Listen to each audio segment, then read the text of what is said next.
dibagi menjadi dua, yaitu kerak benua dan kerak samudra. Kerak benua terbentuk dari magma yang keluar di daratan dan terdiri dari batuan granitis dan didomisili oleh batuan sedimen. Sedangkan kerak samudra terbentuk dari magma yang keluar di pematang samudra yang terdiri dari batuan beku basaltis. Kerak benua memiliki ketebalan sekitar 20-70 km dan memiliki umur yang lebih tua.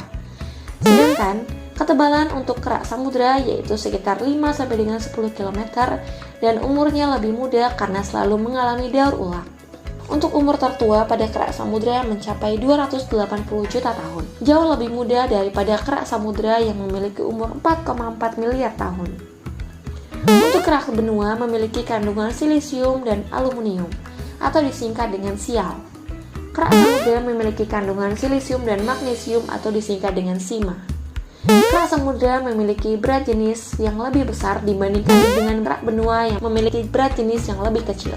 Ini adalah ilustrasi dari kerak benua dan kerak samudra, di mana kerak benua didomisili oleh daratan sedangkan kerak samudra didomisili oleh perairan. Kemudian kita akan membahas mengenai batuan penyusun bumi. Batuan-batuan atau jenis-jenis batuan yang ada di bumi ini dikategorikan menjadi 3. Ada yang pertama namanya batuan beku, batuan sedimen, dan batuan metamor. Tiap batuan ini memiliki 3 karakteristik atau 3 jenis. Batuan beku terdiri dari batuan beku dalam, batuan beku gang, dan batuan beku luar. Kemudian batuan sedimen juga dibagi menjadi 3. Yang pertama adalah batuan sedimen klastik, batuan sedimen kimiawi, dan batuan sedimen organik. Untuk batuan metamor juga dibagi menjadi 3. Yang pertama adalah batuan metamor regional, batuan metamor mekanik, dan batuan metamor termal. Dan tahukah kalian bahwasanya penamaan nama-nama batu ini berdasarkan dengan tempat terbentuknya dan faktor terbentuknya. Untuk batuan beku ini, penamaannya berdasarkan dengan tempat terbentuknya. Seperti batuan beku yang terbentuk di dalam, di gang, dan di luar. Sedangkan untuk batuan sedimen dan batuan metamor, itu penamaannya berdasarkan dengan faktor terbentuknya. Seperti klasik, kimia, organik, regional, mekanik, maupun termal.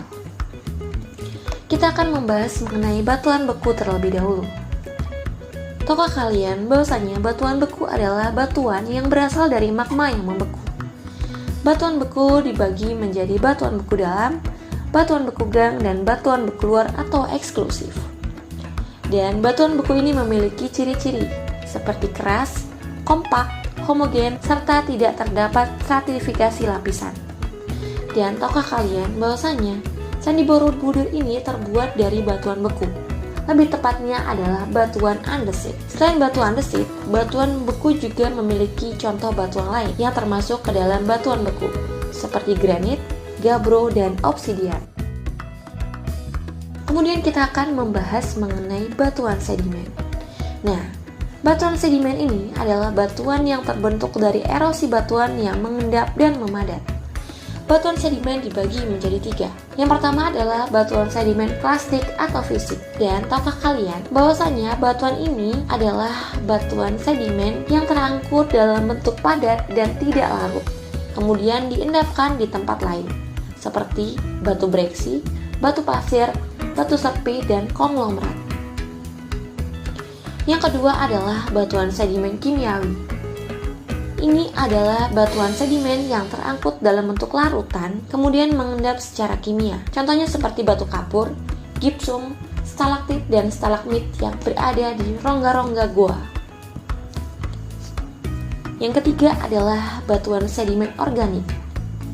Batuan sedimen organik adalah batuan sedimen yang berasal dari sisa hewan dan tumbuhan. Contohnya seperti batu bara dan batu karang.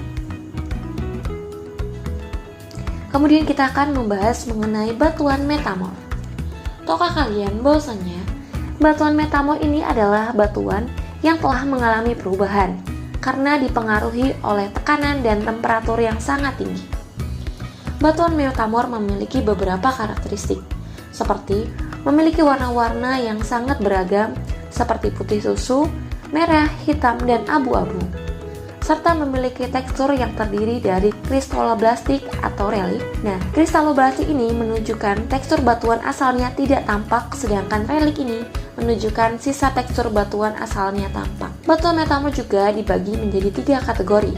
Yang pertama adalah batuan metamor regional. Batuan ini terbentuk karena proses perubahan yang disebabkan karena suhu dan tekanan yang tinggi, seperti terjadinya proses subduksi. Contoh batuannya adalah batuan kuarsa yang dimanfaatkan sebagai kaca pada jam tangan. Yang kedua adalah batuan metamor dinamik. Batuan ini terbentuk oleh proses perubahan akibat tekanan yang disebabkan oleh pergerakan lempeng tektonik tanpa mengalami perubahan suhu akibat instruksi magma, dan banyak nih ditemukan di daerah patahan seperti batu sabak yang digunakan untuk papan tulis. Yang ketiga adalah batuan metamor termal atau kontak. Batuan metamor ini terbentuk oleh proses yang diakibatkan oleh proses metamorfosisme, baik yang dipengaruhi oleh kenaikan temperatur yang tinggi atau metamorfosisme pembebanan. Contohnya seperti batu marmer yang dipergunakan untuk lantai bangunan. Kemudian kita akan membahas mengenai siklus batuan. Selain siklus air, batuan juga memiliki siklus. Nah, yang pertama, batu berasal dari magma.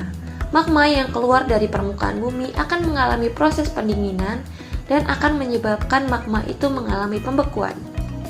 Magma yang mengalami pembekuan tersebut menyebabkan terjadilah batuan beku.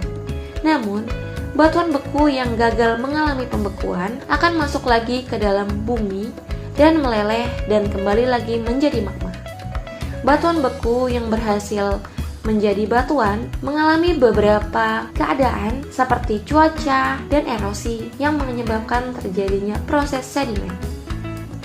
Proses sedimen ini lambat laun akan memadat dan menyebabkan terjadinya batuan sedimen. Batuan sedimen ini mengalami perubahan yang disebabkan oleh suhu dan tekanan yang tinggi, dan lambat laun akan berubah menjadi batuan metamor. Akan tetapi, batuan sedimen yang mengalami proses cuaca dan erosi akan kembali lagi menjadi proses sedimen. Sedangkan batuan beku yang mengalami proses yang diakibatkan oleh suhu dan tekanan yang tinggi membentuk batuan metamor. Sedangkan batuan metamor yang mengalami proses pembentukan yang disebabkan oleh cuaca dan erosi itu akan kembali lagi menjadi proses sedimen. Sedangkan batuan metamor akan meleleh yang disebabkan oleh proses subduksi yang menyebabkan batuan metamor itu kembali lagi menjadi magma. Dapat disimpulkan bahwasanya siklus batuan ini amatlah sangat panjang, tetapi tidak selamanya beraturan. Sebagai contoh, magma yang membeku akan menjadi batuan beku, sedangkan batuan beku tidak melulu akan berubah menjadi batuan sedimen. Tetapi bisa saja batuan beku itu berubah menjadi batuan metamor atau bahkan berubah lagi menjadi magma. Hal tersebut tergantung dengan faktor apa saja yang dilalui oleh batuan tersebut. Apabila faktor tersebut dipengaruhi oleh cuaca atau erosi, hal tersebut akan menyebabkan terjadinya sedimen. Sedangkan batuan yang dipengaruhi suhu dan tekanan yang tinggi akan berubah menjadi batuan metamor. Demikianlah pembelajaran kali ini mengenai karakteristik lapisan bumi serta batuan-batuan penyusunnya. Semoga video ini bermanfaat dan sampai bertemu lagi pada video selanjutnya. Terima kasih. Wassalamualaikum warahmatullahi wabarakatuh.